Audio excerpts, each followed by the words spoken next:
ছাত্রদের পার্সোনালিতে সেরকম বলতো যে আমি নিজেও তার কাছে বায়াত হতে চাচ্ছি, আর ওই আপনার আমার তদবির শিক্ষা করছে সকল ছাত্রদের কাছে নাকি তাকে মানে আমি নিজেও বায়াত হব, মানে এটা আমি নাকি তাকে আমি ইচ্ছা পোষণ করেছি এবং আমার সকল ছাত্রদেরকে নাকি তার কাছে বায়াত করাবো, এটা নাকি তাকে বলছি। এটা বিভিন্ন ছাত্রদের কাছে বলছে। কথা বুঝলেন? হলো এই যে একটা প্রতারণা করছে আমাদের তদবির শিক্ষা করছে, তারপরে আমি নাকি তার কাছে বায়াত হওয়ার ইচ্ছা পোষণ করেছি, তারপরে উনি আবার বলছে যে আমি হজরতের খেলাফত দিব। বুঝলেন এই কথা? কত দাম্ভিকতা!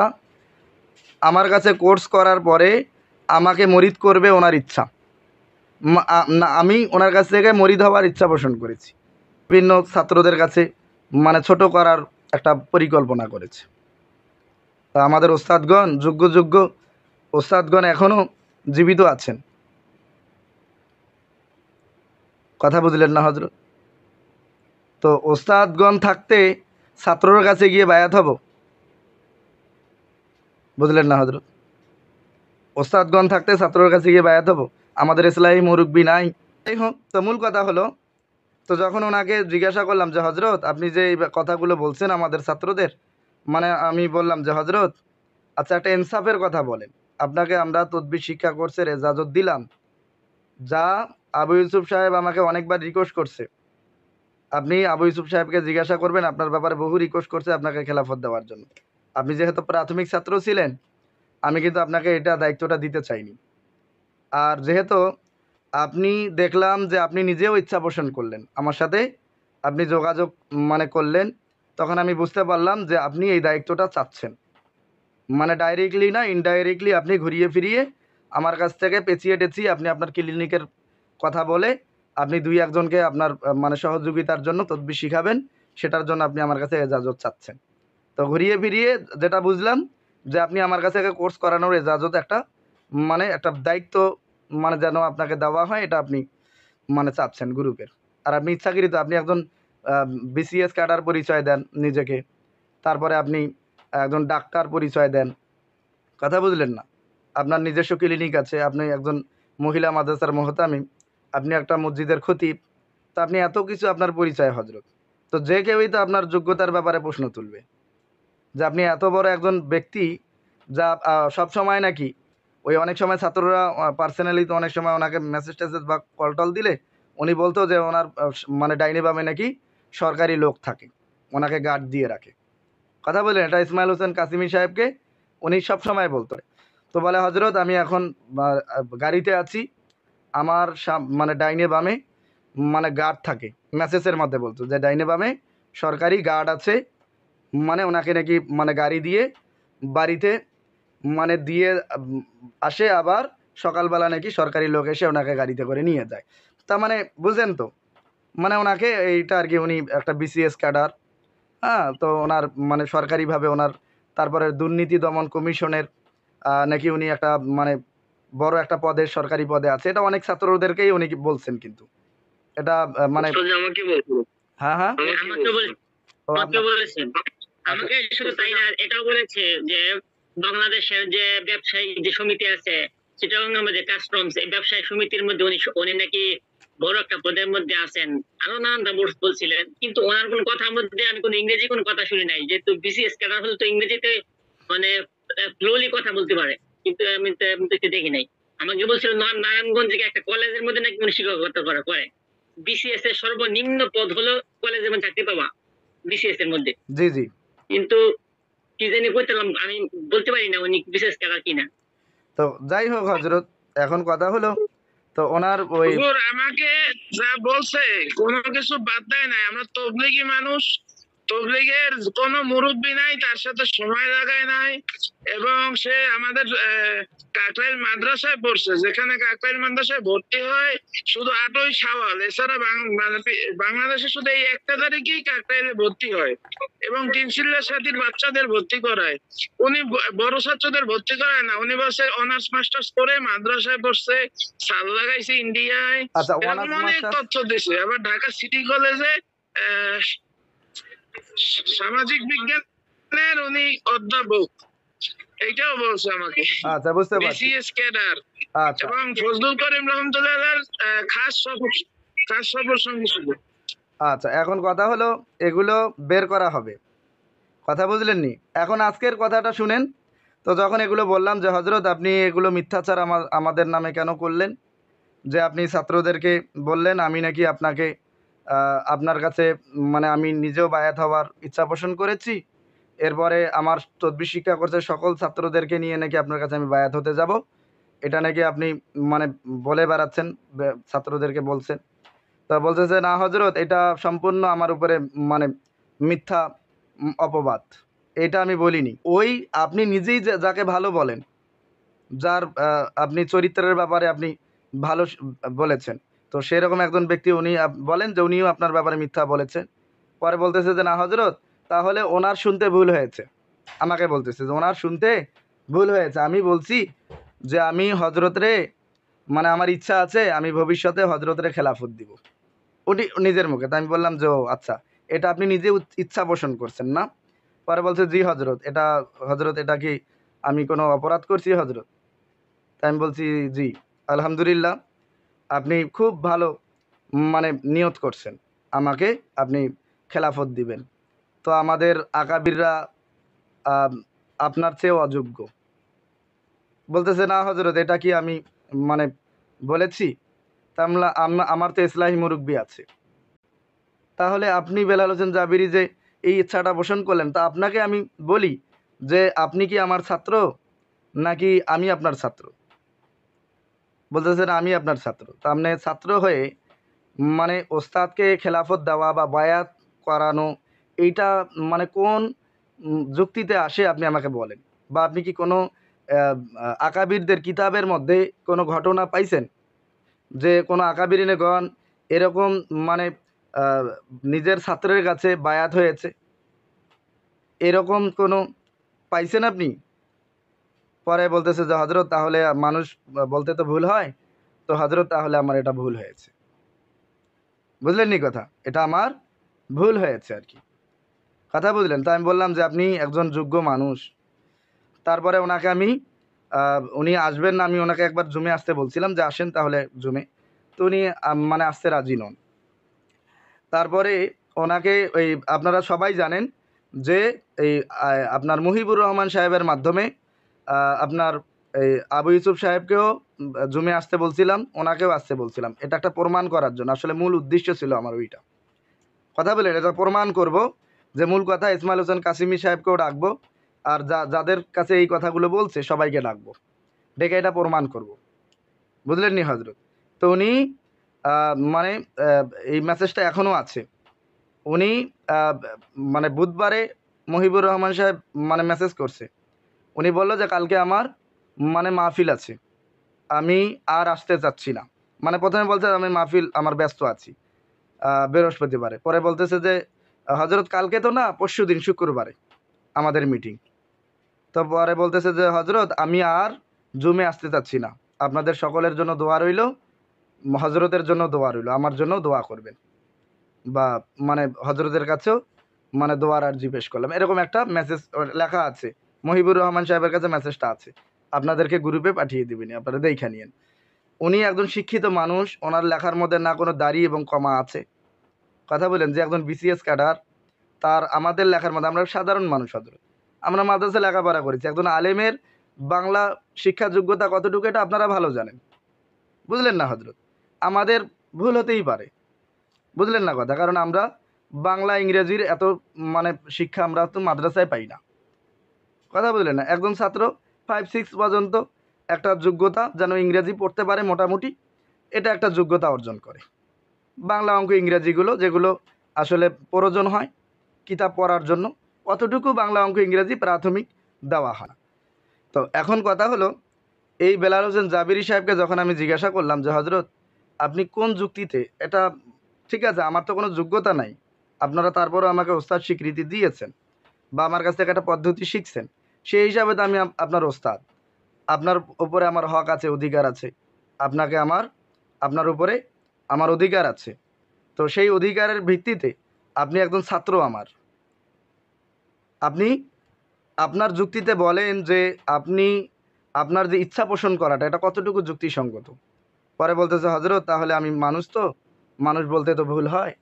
তো হজরত আপনার কাছে আর একটা আর্জি পেশ করতেছি, হজরত আমাকে ওই যে ওই ছাত্র এইটা বলে, ওই ছাত্র এইটা বলে, তো এখান থেকে হজরত আমাকে একবারের জন্য মুক্তি দিলে ভালো হয়। তা আমি বললাম যে হজরত তো ঠিক আছে, যেহেতু আপনি মুক্তি চাচ্ছেন তো আপনাকে আমি একবারে মুক্তি দিতে পারি। আপনি আমার কাছে কোর্স করছেন, মোদাব্বির হয়েছেন, আপনি সারা জীবন কাজ করেন, আপনি বেলাল হোসেন জাবিরি, আপনি আপনি বিসিএস ক্যাডার পরিচয় দিয়েছেন আমার কাছে, আপনার ক্লিনিক আছে, আপনার চেম্বার আছে, আপনার এই এই কি আছে, এই ওনার একটা ফার্মেসি আছে, ওনার মহিলা মাদ্রাসা আছে, উনি একজন মসজিদের খতিব, বড় একটা মসজিদের খতিব, এটাও পরিচয় দিয়েছে। তার মানে আপনি সর্বদিক থেকে একটা যোগ্য সম্পন্ন মানুষ এবং আপনি বক্তাও। সারা বাংলাদেশে আপনি মানে এখন দাওয়াত পাচ্ছেন। তো আপনার তদবির শিক্ষা কোর্স করাইতে হবে, মানে এটার তো আপনার প্রয়োজন নাই। তো আমি আপনাকে অনুরোধ করব, আমি আপনাকে কখনো মেসেজ করব না যে অমুক ছাত্র আমাকে অমুকটা বলছে, আপনি কি অমুকটা বলছেন, এটা আমি আপনাকে জিজ্ঞাসা করব না, বা আপনাকে কোনোদিন বলতেও যাব না। আপনি যা বলছেন পূর্বের সব কিছু, মানে এই অভিযোগ আমি তুলে নিলাম, যার কাছে যেটা বলছেন। ছাত্রদের কাছে যেহেতু আমাকে ছোট করছেন, আমি আপনাকে বলছি যে আমি আপনার কাছে বায়াত নিতে চাচ্ছি, বা আমার সকল ছাত্রদেরকে নিয়ে আপনাকে বায়াত, আপনার কাছে গিয়ে বায়াত হব। তো এগুলো যেহেতু আপনি বলছেন, এখন আপনি বললেও বলছেন, না বললেও বলছেন, যেহেতু এই কথাটা উঠছে, আর এই কথাটা তো যেহেতু উঠে গেছে, এইটা আর মানে এই কথাটা আর যাবে না। আপনি বললেও বলছেন, না বললেও বলছেন। তো যাই হোক, সব কিছু আমি মেনে নিলাম। আপনি আব্দুল শাফিকে বলছেন একদিন যে ছাত্র এই এই আপনার অমুক মোদাব্বিরের কিতাব নাকি আপনাকে আমি বলছিলাম যে সেই কিতাবটা তো যাই হোক, তো মূল কথা হলো ওটা বাদেই দিলাম। উনি এটা বলছে যে আব্দুল শাফি সাহেবকে নাকি আমি ওনাকে নাকি বলছি যে কিতাবটা সংগ্রহ করে আমাকে দেওয়ার, উনি ঢাকার ভিতরে আছে, এটা নাকি বলছে আব্দুল শাফিকে। উনি বলছে যে হজরতের এই কিতাবটা, আপনি যেহেতু ওখানে থাকেন, আপনি কিতাবটা সংগ্রহ করে আমার কাছে নিয়ে দিয়ে দেন, আমি হজরতের পাঠিয়ে দিব, আমি দেখা হজরতের পাঠিয়ে দিব খুব দ্রুত। কয়েকদিন ওনাকে ফোন দিয়েছে। তাই আমি বললাম যে হজরত আমার নামটা কেন বললেন? সেখানেও উনি মানে মানে পেঁচাচ্ছে, কথাটাকে ধরা খেয়ে গেছে। পরে বলছে হজরত না, আমি আপনার কথা বলিনি, আমি আব্দুল শাফিকে বলছি যে আপনি কিতাবটা আমারে দিয়েন, আমি নিজেও দেখব এবং হজরতেরও দেখাবো। তার মানে কেন আপনি আমাকে দেখাবেন কেন? ওনার কি কিতাব লেখছে না লেখছে ওটা আমার দেখানোর দরকার আছে? আমি আমি কেন দেখতে যাব আর একজনের কিতাব উনি লেখছে? আমি যদি কিতাব লেখার ইচ্ছা থাকতো, মানে 50টা কিতাব আমি লিখে ফেলতে পারতাম এতদিনে। এক রাইতে একটা করে কিতাব লিখে দিব আমরা। তো কথা বুঝলেন না? তো 50টা কিতাব, এই ব্যস্ততার মধ্যে 50টা কিতাব লেখার মতন আমাদের ছিল। তাহলে কেন আমি আর একজন আমেল একটা কিতাব লিখছি সেটা আমার দেখতে হবে? আমাদের ওস্তাদগণ কি অযোগ্য? আমাদেরকে কিছু শিখায়নি? আমরা কি কম পাইছি আমাদের ওস্তাদদের কাছে? আর এই জগতের কম কিতাব আমরা পড়ছি? তো যাই হোক, তো ওনাকে বললাম যে আমার নামটা কেন আপনি বলবেন? ঠিক আছে, আপনি বলছেন আপনার নামে আমাকে দেখাবেন, এই কথাটা কেন ওনাকে বলতে গেলেন? পরে বলতেছে হজরত এটা তাহলে আমার বলাটা ভুল হয়েছে, এটাও ওনার ভুল হয়েছে। এখন বলতেছে হজরত তাহলে আমি আপনার কাছে, আমার যা ভুল হয়েছে হয়েছে হজরত, আমি আপনার কাছে মানে চাচ্ছি, মুক্তি চাচ্ছি। তার মানে হজরত ঠিক আছে, আপনি মুক্তি চাচ্ছেন, ভালো, তো আপনাকে আমি মুক্তি একবারই দিয়ে দিচ্ছি। আপনি কোর্স করছেন, আপনার উপরে আমার কোনো অভিযোগ নাই। আপনি তদবির করেন, আপনি রুগী দেখেন। তবে এই যে আমার পক্ষ থেকে যে আপনাকে এজাজত দেওয়া হয়েছিল, যদিও এটা আপনিও ভালো করে জানেন, আর আপনি নিজেই আমার কাছ থেকে কোর্স করানোর এজাজতটা চাইছেন এবং ঘুরছেনও, আমি দিতেও চাইনি। আর সেটাও আপনি আবু ইউসুফ সাহেবের মুখ থেকে শুনছেন যে হজরত আপনাকে এখন মানে খেলাফতটা দিতে চাচ্ছেন না। আর আপনি আমাকে খুব অনুরোধ করছেন এবং আমাকে মানে ভালোবাসা দিয়ে ভুলিয়ে দেওয়ার চেষ্টা করছেন। খুব বেশি বেশি গ্রুপে খেদমত করছে, মানে খুব বেশি বেশি ছাত্রদের খোঁজখবর নিছে, মানে কোন ছাত্র কী করতেছে না করতেছে ছাত্রদের বোঝানো, ছাত্রদের বিভিন্ন মানে এটা দেখানো ছিল আর কি। তো যাই হোক, এটা করছে। তো আমি বলছি যে আপনি কতটুকু কি করছেন এটা আপনার ব্যাপারে আমরা আগেই মানে পরামর্শ করেছি, তারপর আপনাকে কিছু বলি নাই। আর আপনারও সম্মান আমি নষ্ট করতে চাচ্ছি না। আপনি যোগ্য মানুষ, আর যেহেতু বলছেন আমি আকাবিরদের খলিফা, আপনি পরিচয় দিয়েছেন যে আপনি আকাবিরদের খলিফা, সেই হিসাবে আমি ছাত্রদের কাছে আপনাকে খুব বড়ভাবে তুলে ধরছি যে বেলাল হোসেন জাবিরি সাহেবের সাথে আপনারা কেউ বেয়াদবি করেন না। তো এইটা শুধু একান্ত আমার গ্রুপের দায়িত্ব, যেহেতু আপনি দায়িত্বে আছেন, অত্যন্তভাবে ছাত্ররা যেন আপনাকে মহব্বত করে, ভালোবাসে, সেইটা যদি আমার অপরাধ হয়ে থাকে আর এই সুযোগটা যদি আপনি এই সুযোগের সদ্ব্যবহার করে থাকেন, তাহলে আপনি কতখানি অন্যায় করছেন, আর এটার জবাবদিহি তো আপনাকে অবশ্যই দিতে হবে। পরে বলছে, হজরত আমি মাপ চাই, আসলে আপনাকে ছোট করার আমার কোনো ছিল না, বা আপনাকে আমি সবসময় আপনাকে বড় জায়গায় বড় স্থানে রেখেছি, মানে যা কিছু শিখেছি তো আপনার কাছেই শিখেছি, আপনাকে তো অস্বীকার করার মতন কোনো সুযোগ নাই। তো বুঝলেন নি হজরত? এইটা বলার পরে ওনাকে আমি বললাম যে হজরত তাহলে আপনি যেহেতু আপনি আমাকে ওস্তাদ মানেন, আমি অযোগ্য হলেও আপনি আমাকে ওস্তাদ মানেন, আমি একজন সাধারণ আলেম, আপনি একজন শিক্ষিত, জেনারেল শিক্ষিত, এবং আপনি এই জগতেও আপনি একজন রাহাবার হিসেবে আছেন, আপনার আমার চাইতেও আপনার যোগ্যতা বেশি আছে, কিন্তু আপনি যেহেতু তদবির শিখার জন্য আমার ছাত্র হয়েছেন, সেই দিক থেকে আমি আপনাকে অনুরোধ করতেছি আপনি এখন এটাকে স্থগিত করবেন, আপনি ইউটিউবে আর মানে কোনো ঘোষণা দিবেন না কোর্সের। পরে বলতেছে হজরত তাহলে আমাকে বলতে, হজরত তাহলে এটা কি মানে কোর্স করানো কি অসুবিধা? তা আপনি জি, এখন অসুবিধা, যেহেতু আমি ছাত্রদের প্রশ্নের সম্মুখীন হয়েছি আর আপনার দ্বারা মানে অনেকটা ক্ষতি হয়েছে আমাদের, আপনাদের দায়িত্ব দেওয়ার কারণে, আপনাদেরকে গ্রুপের দায়িত্বশীল বানানোতে আমাদের ছাত্রদের অনেক ক্ষতি হয়েছে, আমাদের গ্রুপের ক্ষতি হয়েছে। তো আপনি ছাত্রদের পার্সোনালি, আমাদের গ্রুপ ডিলিট হওয়ার পর আপনি ছাত্রদের পার্সোনালিতে আপনাকে ছাত্র দেওয়ার জন্য আপনি অনুরোধ করছেন, অনেকেরে প্রেশারও দিয়েছেন, এবং বাহাউদ্দিন সাহেবকে আমি কোর্স করার ইজাজত দিয়েছি, বাহাউদ্দিন সাহেবকেও উনি বলছে যে আমাকে ছাত্র দিয়েন। বুঝলেন নি কথা? ওনারেও এই কথাটা বলছে, তো ওনারে বলাটা মানায়? উনি তো কোর্স করায়, তাহলে ওনাকে কেন উনি এটা বলতে যাবে? তাহলে মানুষ কত বড় লোভী হলে মানে এই কাজগুলো করতে পারে, যে হজরত আমারে এতটা সুযোগ সুবিধা দিল, আজকে আমি আর্থিক প্রবলেমের মানে দেখাইছি, হজরত আমাকে কোর্সের ইজাজত দিয়ে দিল কোর্স করানোর। আমি বলছি যে আপনার কি যোগ্যতা আছে আপনি ভালো জানেন, যে আপনার কোন সাইডে যোগ্যতা আছে, কি যোগ্যতা আছে, আপনি কতটুকু ছাত্র তৈরি করতে পারবেন, বা আপনি ইতিপূর্বে আপনার কি যোগ্যতা ছিল, বা তদবির শিক্ষা কোর্সে আসার পর আপনার কি যোগ্যতা হয়েছে। আপনি এতটুকুর ভিত্তিতে নিজেকে অনেক যোগ্য সম্পন্ন মনে করতেছেন এই আমালিয়াতের। এইটা ওনাকে বলার পরে উনি বললো যে ঠিক আছে হজরত, যেহেতু আপনি এটা চান তাহলে এটাই আমি করবো। আমি বলছি ঠিক আছে হজরত, আমি কোনো বিশৃঙ্খলা চাই না, বা আপনার ব্যাপারে আমি কোনো দিন কোনো ছাত্রদেরকে, আপনাদেরকে যে মিটিংয়ে ডাকছিলাম, আমি বেলাল হোসেন জাবিরি সম্পর্কে কিছু বলছি আপনাদেরকে, ওনার ব্যাপারে, যে উনি আমাদের এরকম, বা উনি এই কাজ কারবারগুলো ছাত্রদের পার্সোনালিতে করছে, কোনো দিন কিছু বলছি আপনাদের? তারপর আমি বলিনি যে যাক, সম্মান নিয়ে বেঁচে থাকুক, কারণ এগুলো যদি ছাত্রদের মধ্যে বলা বলি করি, ছাত্ররা ওনাকে ব্যাক কমেন্ট করবে, হয়তো ওনাকে রিপোর্ট মারবে, হয়তো বা করবে, একটা বিশৃঙ্খলা ইউটিউব জগতে বেজে যাবে। তো আমি চাচ্ছি না, উনি সম্মান নিয়ে বেঁচে থাকুক, আমি একজন ওস্তাদের সম্মানে আমিও বেঁচে থাকি।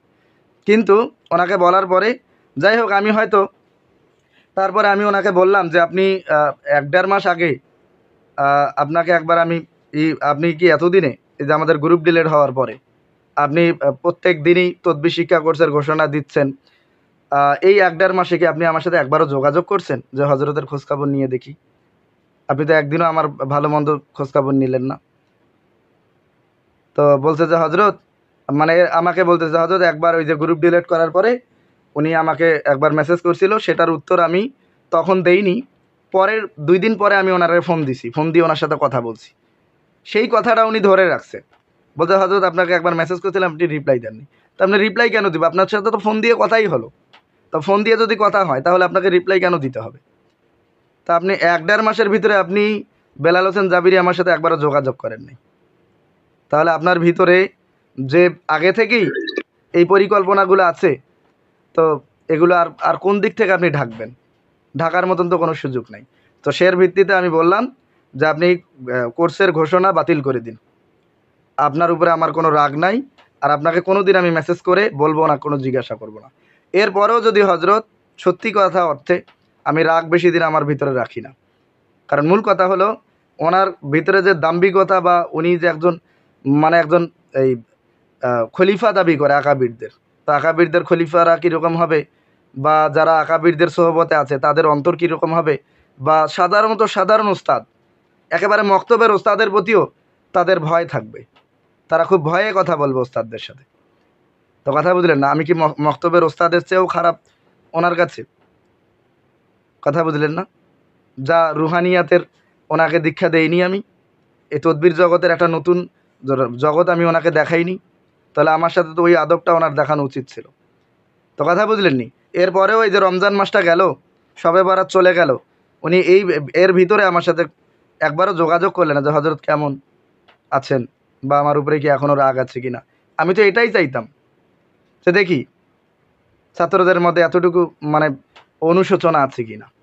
তো উনি দেখলাম যে কোনো রকম আমি মনে মনে চিন্তা করতাম যে আসলেও আকাবিরদের খলিফা এই ধরনের এরা হতে পারে না, অত্যন্ত আকাবিরদের ছাত্র এরা হতে পারে না।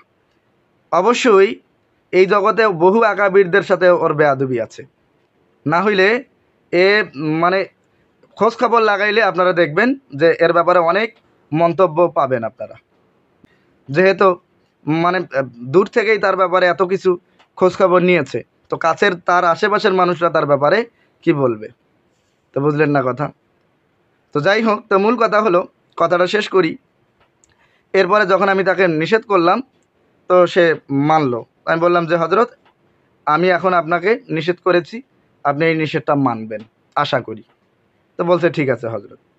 এরপরে এই যে মাসখানিকের মধ্যে উনি কোনো কোর্সের ঘোষণা দিচ্ছিল না। আজকে নতুন করে একটা শর্ট ভিডিও বানিয়েছে যে অফলাইনে উনি ঢাকায় গিয়ে ওনার কাছে থেকে যারা আপনারা কি মোদাব্বির হতে চান, আপনারা কি দক্ষ আমেল হতে চান, মোদাব্বির হতে চান, এরকম একটা অ্যাডভার্টাইজের মতন উনি একটা বানিয়েছে। তো সরাসরি এসে আপনারা দক্ষ পরিপূর্ণ একজন মোদাব্বির হতে পারবেন। আমি একটা মেসেজ করলাম যে হজরত আমি চাচ্ছি না, সালাম দিয়ে বলছি যে আমি চাচ্ছি না একটা ইউটিউব জগতে আপনাকে নিয়ে একটা বিশৃঙ্খলা করি। তো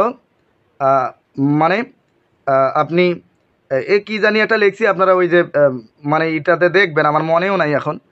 তো এরপরে উনি একটা মেসেজ লিখলেন যে হজরত এই আপনি আমাকে কোর্স করানোর পর, নিষেধ করার পর, আমি তো অনলাইনে কোর্স করাচ্ছি না, তো আমার অন্য ওস্তাদগণ আমাকে অফলাইনে কোর্স করারও ইজাজত দিয়েছে, আপনি তো অনলাইনে নিষেধ করেছেন, তো আশা করি আপনিও আমার জন্য দোয়া করবেন, এরকম একটা লিখছে। তা আমি আবার বলছি কি যে আপনার যে ওস্তাদ আপনাকে অফলাইনে কোর্স করার ইজাজত দিয়েছে, তো ওনার নাম্বারটা আমাকে দিন। কেন? হতেও পারে যে কোন ওস্তাদ, অবশ্য আমার জানা উচিত আছে না? কারণ আমার তো জানা দরকার, যেহেতু কোর্সের সর্বপ্রথম ইজাজতটা আমরা দিয়েছি তাকে, আর এই অধিকাংশ পদ্ধতি তার কোনো যোগ্যতাও ছিল না আগে। কথা বুঝলেন না? এখন মূল কথা হলো, যখন আমি তাকে বললাম, এখন বলতেছে যে হজরত তাহলে আমি আপনার ব্যাপারে হজরতের সাথে আলোচনা করি, যদি হজরত ইচ্ছা পোষণ করে তাহলে আপনাকে নাম্বার দিব। তার মানে কি, যদি ইচ্ছা পোষণ না করে নাম্বার দিবেন, এটা হলো ওনার মিথ্যা। কোনো ওস্তাদ ওনাকে অফলাইনে কোর্স করার ইজাজত দেয়নি। কথা বুঝলেন? এটা বানিয়ে একটা কথা আমাকে বলছে আর কি। তা আমি বললাম, তো পরে আমি ফোন দিলাম, হজরত বলেন শুধু। তো বুঝলেন নি কথা? তো আমি বললাম যে ঠিক আছে, তাহলে ওই ফোন দিলাম, তো ফোনটা রিসিভ করলেন। আমি বললাম যে আপনি কলটা ধরেন অথবা আপনি কল ব্যাক করেন। তো বলল যে হজরত আমার ওস্তাদের সাথে ওই কথা বলার আগে আপনার সাথে কথা বলবো না। বুঝলেন? আমার হজরতের সাথে কথা বলা। তখন আমি একটা মেসেজ করলাম যে আপনাকে আমি আগে লুবি মনে করতাম, এখন আপনাকে বেয়াদব মনে করতেছি। এরকম একটা হয়তো ভয়েস আমি করেছিলাম যে আপনাকে আমি লুবি মনে করতাম আগে, এখন আপনাকে বেয়াদব মনে করতেছি। তো আপনার সাথে আর কোনো কথা নাই, আপনার ব্যাপারে ব্যবস্থা নেওয়া হবে। তো এরকম একটা ভয়েস করেছি, সেটার আর কোনো উত্তর দেয়নি, আর এখন পর্যন্ত কোনো রিপ্লাইও দেয়নি। কথা বুঝলেন নি? তো বেয়াদবি সে শুরু করছে, মনে করছে যে হজরত তো ইতিপূর্বে অনেক ছাত্ররা বেয়াদবি করছে, হজরত পদক্ষেপ নিতে চেয়েও নেয়নি। তো পদক্ষেপ নিতে চেয়েও নেয়নি, পদক্ষেপ নেওয়ার আগেই তারা মাপ চেয়েছে। বা তাদের ভুল তারা শুধরে নিয়েছে, যার জন্য ছেড়ে দিয়েছি। কথা বুঝলেন না? কিন্তু কেউ যদি ঘাট তেরা করে রাখে তো ঘাড় সোজা করারও ব্যবস্থা আমাদের হাতে আছে। বুঝলেন নি হজরত? তো ঘাড় কীভাবে সোজা করতে হয় তো সেটা আমাদের অত্যন্তপক্ষে কিছু নজির সেও জানে আমার ব্যাপারে, সেও কিছু নজির জানে, কিন্তু মানে সেটাকে ও যেরকম বাটপার সেরকমই মানে আমাকেও মনে করে যে আমিও তো অনেক চাপা টাপা মারি, চাপা মেরে চলি, তাহলে মনে হয় হজরতও এরকম। বুঝলেন না এই কথা? হজরত শুধু বলে তো কিছু তো করে না। বুঝলেন নি কথা? মানে এটা হলো মূল উদ্দেশ্য আর কি। তো কথা বুঝলেন? এই জন্য ঘাটতারামি করতেছে। ওস্তাদ হয়তো ওস্তাদের নাম্বার দিবে, আমি খোঁজ খবর নিব, অরিজিনাল অর্থে তার ওস্তাদ আমালিয়াত জগতের ওস্তাদ। তা আমি জিজ্ঞাসা করব না যে আপনি ওনাকে আমালিয়াত জগতের কোন কোন সাইটগুলো শিখাইছেন, বা উনি যে কোর্স করবে আমালিয়াত জগতে, বা কিসের যোগ্যতার ভিত্তিতে ওনাকে কোর্স করানোর এজাজত আপনি দিলেন। তো এটা মতো জানার দরকার, জানতে হবে না হজরত? বুঝলেন নি হজরত? তো এইটাই হলো মূল বিষয়। তো এখন রমজান মাস, এটার এখন এটা চাচ্ছি না যে রহমতের মাসে এই বিশৃঙ্খলা করে আমাদের পেরেশানিটা আমরা নেই। তো ইনশাল্লাহ এবাদত, আমাদের এবাদতের মাসটা শেষ হোক, তারপরে ইনশাল্লাহ ঈদের পরে আমরা অবশ্য তার ব্যাপারে এই যে সাধারণ যে ভিডিওগুলো এগুলো অবশ্যই প্রচার করব ইউটিউবে। আপাতত মানে ইউটিউবে জানাইতে হবে অত্যন্তপক্ষে যে আমরা তাকে কোর্স করানোর এজাজত দিয়েছিলাম, আর এই সমস্ত বাটপারিগুলো আমাদের ছাত্রদের সাথে করছে, আর এই বাটপারি করে সে চলতো, আর এই বাটপারি করে আমাদের এই তদবির শিক্ষা কোর্স থেকে সে বহিষ্কৃত হয়েছে, আর তারে আমরা কোর্স করানোর এজাজত থেকে আমরা বহিষ্কারও করছি, বাতিল ঘোষণা করেছি তাকে। কথা বুঝলেন নি হজরত? এখনও যদি সে শুধরানোর চেষ্টা করে তাহলে বাকিটা পদক্ষেপ নিব না। আর যদি সে তার জায়গায় অটল থাকে তাহলে সে কীভাবে অফলাইনে অথবা অনলাইনে কোর্স করায়, অত্যন্তপক্ষে নিজের ওস্তাদ যিনি ওনাকে সরাসরি নিয়ে এসে মানে ইউটিউবে প্রমাণ করে দিবে যে আমি ওনাকে মানে এজাজত দিছি অফলাইনে কোর্স করার জন্য, সে তার ওস্তাদ বলবে অথবা আমাকে নাম্বার দিবে। কথা বুঝলেন? দুইটার একটা। কথা বুঝলেন না? হয়তো ওস্তাদ যে উনি এজাজত দিছে, আমাদের হজরতগণ এখনও জীবিত আছেন, আর ওই আপনারা ওই যে আমাদের একজন ছাত্র, নতুন ছাত্র, ওই 30তম ক্লাসে ওনারে পাঠাইছিলাম। কথা বলে আমাদের ওই সৎসাহস আছে যে আমাদের হজরতরে নিয়া আমরা ভিডিও করার মতন আমাদের সেই সৎসাহস আছে। কথা বুঝলেন না? আমাদের ওস্তাদ আমাদেরকে স্বীকৃতি দিবেন যে নুরুল হুদা আমার ছাত্র, এই নুরুল হুদাকে তিলে তিলে আমি বড় করেছি। বুক ফুলিয়ে বলবে আমাদের ব্যাপারে, আমাদের ইতে হজরতদের এই আত্মবিশ্বাস আছে যে আমরা কখনো কোনো দিন মানুষের অন্যায় করব না, কোনো দিন মানুষকে আত্মসাৎ করব না। এগুলো আমাদের ওস্তাদগণ, আমাদের প্রতি এই বিশ্বাস আমাদের ওস্তাদদের আছে। কথা বলে যে আমরা কখনো কোনো বিশৃঙ্খলা করব না, অথবা কোনো দিন কোনো মানুষের ক্ষতি করব না, অন্যায় করব না। কথা বুঝলেন নি হজরত? তো ওস্তাদ যদি ওনাকে অফলাইনে ইজাজত দিয়ে থাকে তাহলে এটার প্রমাণ করবে না। কথা বুঝলেন? এটা হলো ঘাউরামি ওনার। আমি তো ওনাকে বলছিও যে আপনার যোগ্যতার ব্যাপারে আমার সন্দেহ আছে। আপনি যে বিসিএস ক্যাডার দাবি করেন, আপনি একজন ক্লিন চেম্বারের, আপনি একজন মানে আপনি আপনার নিজস্ব চেম্বার আছে, ফার্মেসি আছে, আপনার মহিলা মাদ্রাসার মোহতামিম, আপনি একজন মসজিদের, বড় মসজিদের একজন ইমাম এবং খতিব, এর ব্যাপারে আমার অনেক সন্দেহ আছে। কথা বুঝলেন? আপনি এইভাবে মানে বাটপারি সাটপারি করে এইভাবে চলেন, আপনার মানে এগুলো বলে বলে মানুষের কাছে আপনি এই পরিচয় লাভ করেন, একজনের দিয়ে আর একজনকে ধরেন। কথা বুঝলেন? উনি একজনকে দিয়ে আর একজনকে ধরার চেষ্টা করে। আমাদের আকাবিরদের সাথেও মনে হয় এরকমটা করছেন, ফুসলিয়ে ফাজলিয়ে আমাদের আকাবিরদেরকে গলিয়ে হয়তো কোনো রকম একটা মানে পরিচিতি লাভ করছেন। বোঝেন নাই কথা? যেটা অবশ্যই প্রমাণ আমরা করব ইনশাআল্লাহ। আকাবিরদের সাথে উনি মানে যেটা দাবি করছে, আহমদ শফি সাহেবের খলিফাদের মধ্য থেকে আমাদের পরিচিত নাই কি কেউ? আমাদের ওস্তাদরাও আছে এখনও জীবিত, আহমদ শফি সাহেবের খলিফা। কথা বুঝলেন না? জিজ্ঞাসা করব যে বেলাল হোসেন জাবিরি সাহেব কি আহমদ শফি সাহেবের খলিফা কি না? তো লেখা তো থাকবে, খলিফাদের প্রত্যেক খলিফাদের নাম লেখা আছে। আহমদ শফি সাহেবের কতগুলো খলিফা আছে? 2000-এর মতন খলিফা হবে হজরতের। কথা বুঝলেন নি? সবার ব্যাপারে ডায়েরি আছে, নাম আছে, যে অমুক অমুক অমুক অমুক নাম ঠিকানা সহ। তো উনি যে খলিফা এটাও বের করবো ইনশাল্লাহ। কথা বুঝলেন? এই খলিফায় পরিচয় দিয়ে, আকাবিরদের খলিফায় পরিচয় দিয়ে এ মানুষের মাথায় কাটল ভেঙে খায়। কথা বলেন, পীরের ব্যবসা শুরু করতে চায়। তো